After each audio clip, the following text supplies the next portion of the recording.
The emergency beacon pierced through the silence of the frontier medical station like a scream. Reese dropped her datapad and sprinted toward the landing bay, her boots echoing against the metal floor. In her 3 years stationed on Dracor Prime, she had never received a distress call from one of them, the Red Dragons, the ancient apex predators who ruled the volcanic mountain ranges with fire and fury. Through the viewport, she saw it. A massive crimson form struggling through the ash-filled sky, wings beating irregularly, trailing smoke. The dragon crashed into the clearing outside the station with a ground-shaking impact that rattled equipment off the shelves. "Edward!" Reese shouted into her comm. "I need you in Bay 3 now!" Her partner's voice crackled back. "On my way!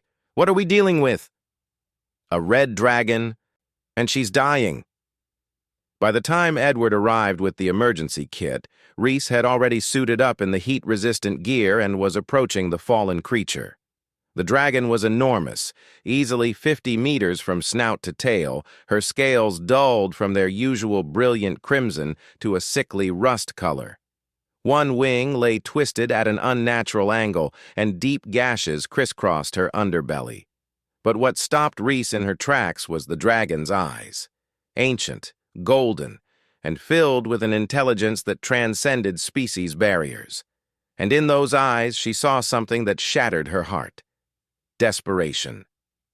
"Please," the dragon rasped in heavily accented standard, her mental voice projected directly into their minds. "My young, I am dying. They must survive." Edward's face went pale. "Reese, we can't. Dragons give birth to live young. And she's—" "I know what she is," Reese interrupted, her medical training overriding her fear. She approached the dragon slowly, hands raised. "My name is Reese. I'm a nurse. Let me help you." The dragon's massive head lowered, bringing her eye level with the tiny human. "I am Corinthax, last of the Crimson Clutch. I was attacked by the Void Raiders near the Ashfall Mountains. My mate is dead.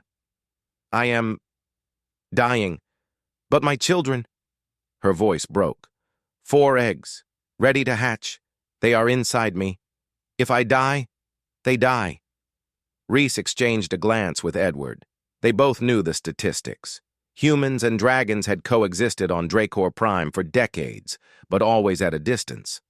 Dragons viewed humans as fragile curiosities, barely worth noticing, and humans feared the dragons' raw power, their ability to melt steel with their breath, to level buildings with their tails. But here now, species didn't matter. A mother was dying, and her children needed help. "Edward, get me the portable scanner and the surgical laser, the big one." Reese turned back to Corinthax. "I've never performed surgery on a dragon before. I don't know if I can—" "You are human," Corinthax interrupted, a strange warmth in her voice. "I have watched your kind for many cycles. You are small, weak, fragile, but you possess something we dragons lost long ago. You refuse to accept death. You fight for strangers. You hope when hope is foolish." Her golden eye fixed on Reese. "Save my children, human nurse. Please." The next 2 hours were a blur of controlled chaos. Edward monitored vitals that were completely off any chart designed for humanoid species, while Reese worked with tools designed for creatures a fraction of this size. The dragon's hide was thick as armor plating, her internal temperature hot enough to cause heat exhaustion even through the protective suit. But Reese didn't stop. With Edward's steady hands assisting, she made the incision, navigating past organs she couldn't name, following the scanner's readings and her own intuition. And then she saw them, 4 eggs, each the size of a hovercar, pulsing with inner fire. "I've got them," she breathed. "Edward, prep the thermal incubators, maximum heat capacity." One by one, they extracted the eggs. The 4th one emerged cracked, oozing fluid, and Reese's heart sank. But then it moved, and she saw the tiny snout poking through. Without thinking, she helped peel away the shell, revealing a wet, squirming dragon kit, no bigger than a large dog. "Oh my God," Edward whispered. "It's beautiful." Corinthax's breathing had become labored, her massive chest rising and falling with difficulty.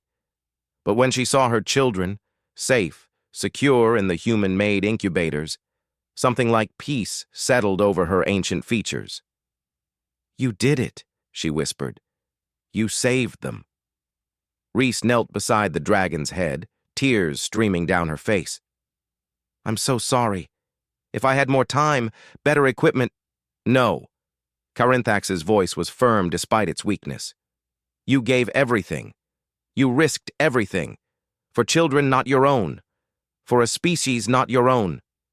She paused, gathering strength. "I have lived for 3,000 years, human Rhys. I have seen empires rise and fall. I have witnessed countless races, countless worlds, but never have I seen a species with hearts as fierce as yours." The dragon's breathing slowed. "My kind, we are proud, strong, but we are also alone. Each dragon hoards their treasures, guards their territory. We forgot what you humans never lost.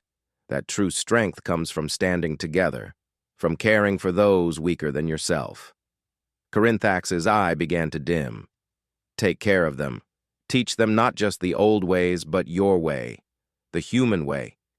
Teach them that kindness is not weakness, that compassion is the fiercest weapon. Teach them—" Her voice faded to silence. The great dragon's chest rose one final time, then stilled. Edward placed a hand on Rhys's shoulder as she sobbed, but before either could speak, a sound filled the medical bay, a high-pitched chirping. All 4 eggs had begun to crack, and tiny dragon kits emerged, their scales gleaming like rubies in the artificial light. The smallest one, the one Rhys had helped from its shell, stumbled toward her on unsteady legs. It looked up at her with golden eyes, so much like its mother's, and made a sound like a purr. "Mama," it chirped in her mind. Rhys's breath caught. Edward stared, speechless. Over the following weeks, as the kits grew under Rhys and Edward's care, word spread across Dracor Prime. The story of the human nurse who saved the last Crimson Clutch became legend. Dragons began arriving at the medical station, not as distant rulers, but as patients, as learners, as friends. But Corinthax's final gift was not just her children. It was the bridge she had built, between 2 species, between fear and understanding, between isolation and unity.